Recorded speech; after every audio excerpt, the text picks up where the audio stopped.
Assalamualaikum warahmatullahi wabarakatuh. Ibu akan menjelaskan materi kita tentang evaluasi pengajaran keterampilan berbicara. Evaluasi artinya penilaian. Jadi, bagi calon guru ataupun seorang guru bahasa Indonesia harus bisa menilai keterampilan berbicara siswanya. Nah, apa saja yang dilihat? Yaitu yang pertama ada faktor kebahasaan dan yang kedua adalah faktor non-kebahasaan. Untuk faktor kebahasaan terbagi menjadi 11 ya. Yang pertama kita lihat pengucapan vokal. Pengucapan vokal misalnya a, i, u, e, o. Nah, kalau dia hanya mengucapkan kata marilah kita berikan, berarti a-nya itu tidak jelas. Nah, berarti bermasalah atau nilai pengucapan vokalnya rendah. Berikutnya pengucapan konsonan. Nah, begitu juga ya untuk konsonan. Seharusnya seseorang harus bisa mengatakan kata-kata yang jelas, ya. Kata-kata yang jelas itu misalnya untuk kata dapat harus diucapkan dapat, bukan dapat. Oleh karena itu, jadi menggunakan pengucapan yang jelas ya, konsonannya harus tepat. Selanjutnya, penempatan tekanan. Tekanan itu kita berikan biasanya di akhir suku kata atau suku kata kedua dari belakang. Misalnya kata pemberani, berarti kita menekankan pada kata berani. Kemudian kesempatan, berarti kepada kesempatannya itu kesempatan, bukan di awal. Pemberani, kesempatan, itu akan membuat pendengar menjadi terganggu ya, atau dia menjadi tidak fokus terhadap apa yang disampaikan. Selanjutnya, penempatan persendian, yaitu berhenti atau jeda. Nah, ini bisa diberikan contoh sebagai berikut ini. Bisa Anda lihat ya. Yang terhormat, Bapak Ibu dosen yang telah hadir di ruangan ini. Itu yang benar. Yang salahnya, yang terhormat, Bapak Ibu dosen yang telah hadir di ruangan ini. Nah, ini membuat kalimatnya menjadi berbeda maknanya. Bapak Ibu dosen yang telah, itu salah untuk penempatan persendian. Selanjutnya, penggunaan nada atau irama. Nah, ini intonasi sama ya. Jadi setiap yang kita ucapkan itu tidak lurus saja atau tidak datar saja, tetapi ada nadanya.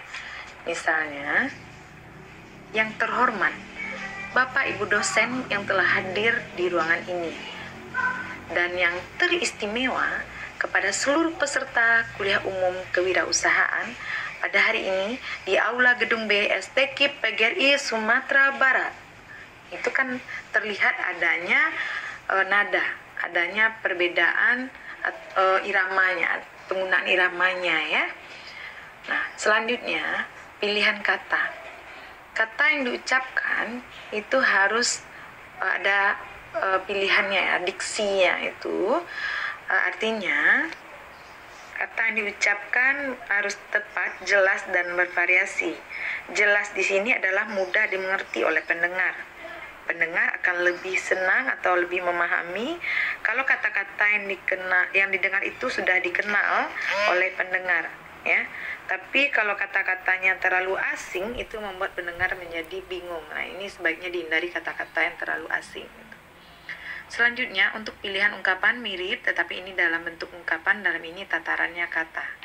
Misalnya kita ketika berbicara menggunakan ungkapan-ungkapan yang jarang dipahami oleh pendengar. Misalnya kita harus barakik-rakik ke hulu, seperti itu ungkapannya ya. Itu tidak semua orang memahami. Selanjutnya variasi kata. Untuk kata melihat itu kan variasi katanya mengintip, melotot. Nah, kita cocokkan untuk harus disesuaikan dengan situasinya. Misalnya Andi melihat temannya yang sakit di rumah sakit. Nah, itu kata melihat. Jangan digunakan Andi mengintip temannya yang sakit di rumah sakit. Nah, itu menjadi kata tersebut tidak pas ya tidak cocok atau membuat penilaian keterampilan berbicaranya menjadi rendah. Selanjutnya untuk tata bentukan, ada kata-kata yang harusnya membutuhkan imbuhan misalnya. Ani berlari ke tepi jalan. Jangan malah menggunakan kata Ani lari ke tepi jalan. Nah, harusnya Ani berlari, harus menggunakan imbuhan. Selanjutnya struktur kalimat. Kalimat yang diucapkan itu harus jelas, SPOK-nya harus beraturan, ya. Misalnya Ani menjemur kain misalnya. Jangan menjemur kain Ani. Nah, itu akan membuat pendengar menjadi terganggu dan mengurangi nilai dari keterampilan berbicara. Selanjutnya ragam kalimat. Kalimat yang digunakan itu kita cocokkan, kita menggunakan ragam, apakah ragam politik, ragam kalimat gaul atau ragam kalimat yang resmi, itu harus dicocokkan. Jangan ketika kita berbicara dalam situasi resmi malah menggunakan ragam kalimat yang tidak resmi. Selanjutnya, faktor non-kebahasaan. Nah, ini dinilai juga keberanian dan semangat. Semakin berani, itu tinggi skornya. Semakin semangat juga tinggi skornya. Tetapi kurang berani, kurang semangat mengurangi penskoran, apalagi untuk yang tidak berani atau tidak semangat itu skornya menjadi rendah. Selanjutnya kelancaran, ini sudah diberitahukan pada pertemuan sebelumnya bahwa jarangkan ya, gunakan kata-kata yang memang Anda paham dan jangan sering menggunakan kata-kata yang tidak Anda pahami sendiri lalu kita sambil memikir nah itu harus dihindari, itu mengurangi penilaian kelancaran. Selanjutnya kenyaringan suara. Suara yang kita keluarkan itu harus nyaring, harus jelas didengar oleh semua pendengar, ya. Kalau misalnya pesertanya ada 30-40 itu kedengaran suaranya hingga ke belakang. Kalau misalnya kecil itu mengurangi penskoran atau nilai keterampilan berbicara menjadi rendah. Selanjutnya pandangan mata. Ini untuk menguasai materi itu akan berpengaruh terhadap pandangan mata. Semakin menguasai materi seseorang, maka pandangan matanya nanti terlihat yakin dalam menyampaikan materi yang akan dibicarakan, yang akan disampaikan kepada pendengar. Pandangan mata jangan pada satu titik saja, tetapi pandangan mata harus melihat semua audien dengan secara yakin. Dan juga jangan terlalu textbook atau melihat catatan buku, jangan terlalu melihat ke satu titik. Selanjutnya gerak-gerik dan mimiknya. Ini seperti ini, bisa Anda lihat gambarnya. Ini menggunakan gerak-gerik mimik dan ini akan membuat penilaian berbicara semakin tinggi, tapi juga jangan terlalu lincah sehingga tidak disesuaikan dengan apa yang dibicarakan.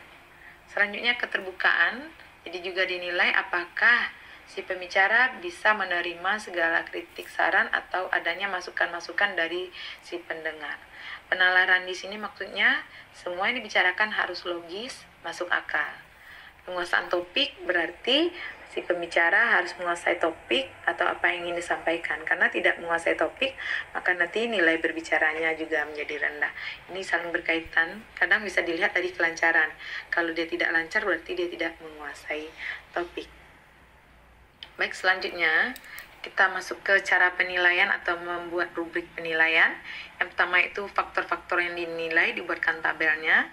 Kemudian pengisian tabel atau kolom bertahap ya, tidak sekaligus karena latihan berulang-ulang. Misalnya untuk penilaian pertama itu dinilai aspek kebahasaannya, yaitu pelafalan saja atau pengucapan saja, dengan yang kedua yaitu diksi. Nah, sedangkan non kebahasaannya misalnya yang dilihat itu adalah yang keberanian saja dan tatap mata atau pandangan mata. Untuk pertemuan berikutnya atau untuk menilai selanjutnya kita lihat lagi aspek yang berikut, yang lain dari yang aspek yang 4 itu. Nah, selanjutnya penilaian dimulai dengan faktor yang lebih mudah, misalnya keberanian. Berikutnya, setiap siswa diberi kesempatan untuk menilai dengan mengisi tabel dan komentar terhadap temannya yang tampil berbicara.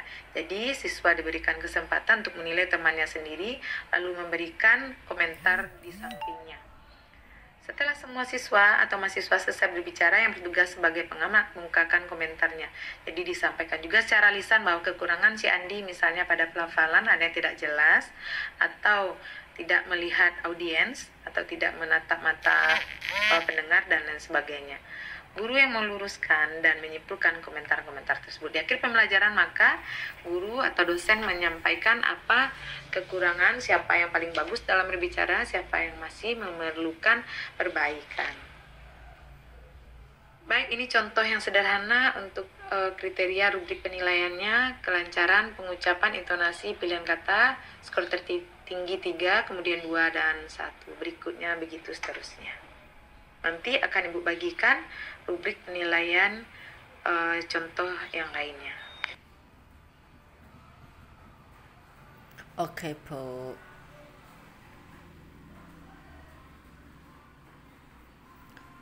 Kuliah online, guys. Kuliah online akibat virus corona COVID-19. Semoga cepat teratasi virus ini agar bisa kuliah normal. Oke, assalamualaikum warahmatullahi wabarakatuh.